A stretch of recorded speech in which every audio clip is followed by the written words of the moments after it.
Hey guys, welcome back to another video summary. Man, it has been a long time, hasn't it? I've done a couple of these now, and I don't see signs of this stopping anytime soon. And if you haven't seen my previous work, I recommend checking them out. I did put love into it, -1. Gorilla. Yeah, that video still haunts me to this day, and I'm gonna consider remaking that video someday, but I might not even bother at all. So you probably already read the video title, but in case some of you haven't, I'm gonna talk about Belsnickel. Lucky for most, it wasn't a demon or a creature, but instead a big man. So sit back, relax, and make some cocoa, bundle up near the fire if you have one, and let's dive right into the essay. This is the Belsnickel. The Belsnickel origin started in a Palatinate. When they immigrated to Pennsylvania, they ended up bringing their German traditions with them. He was known in Pennsylvania in the early 1800s. Among the Germans in Pennsylvania, Belsnickel is known for visiting homes prior to Christmas to check up on some good behavior of many children. Traditionally, Belsnickel shows up 1 to 2 weeks before Christmas time, and often had created such fright because he knew which of them were being naughty. Sounds just like Saint Nick so far, doesn't it? Using his stick, he'd often rap on the door or windows of each house he goes to, and often it would be the children that had to answer a question of his or sing some type of a song. And in exchange for doing so, he tossed tons of candy onto the floor. Kind of like smacking open a piano if you think about it. But be wary, kids. If you jump too quick to get the treats, then they might end up getting beat by Belsnickel's switch. I guess that means get too excited he would beat you with a stick. Sounds less dangerous than Krampus's whip, at least. Back in 1953, there was an article in a British magazine describing Pennsylvania customs as Belsnickel, or Nicholas with fur, as they say, alluding to the dress of skins in which he is said to be clad. I don't know what the fuck clad means. But there are some that make Belsnickel identical to with Kris Kringle.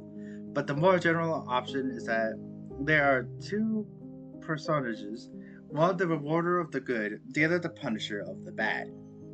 In the article's opinion, Belsnickel leaves a birch rod in the naughty kids' stockings, probably as a warning about retrieving their season's beatings.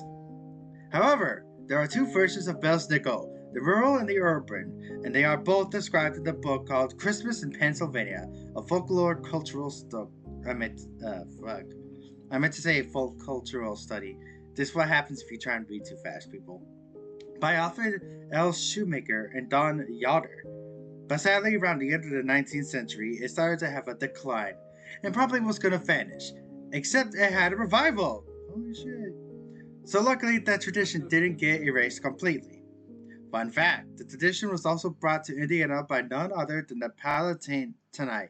Hey, look at that! So Palatinate for joke. Also, the facts of the fun don't stop there either.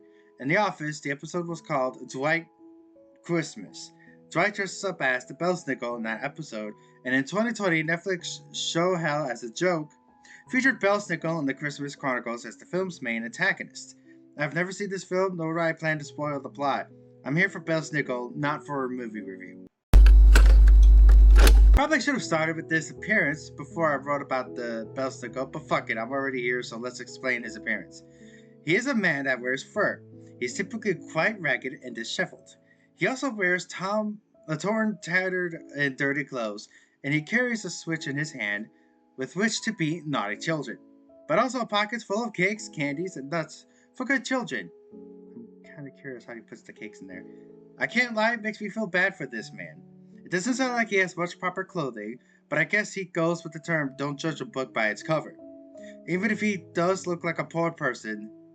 Now for the next segment, I wanted to find any poems relating to Belsnickel, and surprisingly, I did find one, so without further ado, let me recite the poem for you in full. Okay, in case you guys are wondering, yes, I had to edit out a certain segment because I was desperately trying to read this poem, and it was all fucked up and weird because it was on the phone, but I'm gonna try and read it again. Hopefully for the last time, and if it doesn't work, well, you're not gonna be able to hear the poem. German traditions of yesteryear, folk tale of the Belsnickel. Short in stature, dressed in furs, face black and weathered. Slightly humped to keep warm. For Christmas, the Belsnickel. Appeared a few weeks thus to toss a handful of candy, About the floor, awaiting the children to tell a Christmas tale of being good for the year, Belsnickel's presence excited, yet feared by the children to be good for the coming of St. Nicholas. Holy shit, that actually turned out better than I thought. Holy hell. And yes, just so you know, that was the end of the research that I was doing about this dude. So he's just a tall, disheveled man who doesn't really look that good. Gives out candies and stuff to kids, but if you get too excited or if you're naughty, he basically beats your ass. Alright, so that basically wraps up the year 2025 for me. And also, if you guys can't tell, I already got a new computer. And yes, my model can actually be seen. Holy shit. Because I'll be honest, I was supposed to fix it. I never did. That's on me. Also, during the computer switch, I had to reset a couple of things. And as you can see, this wasn't the fireplace I obviously did not have before. But now I have a new segment for my videos called The Cabin. Which means the cabin is going to be like my yap sesh, basically.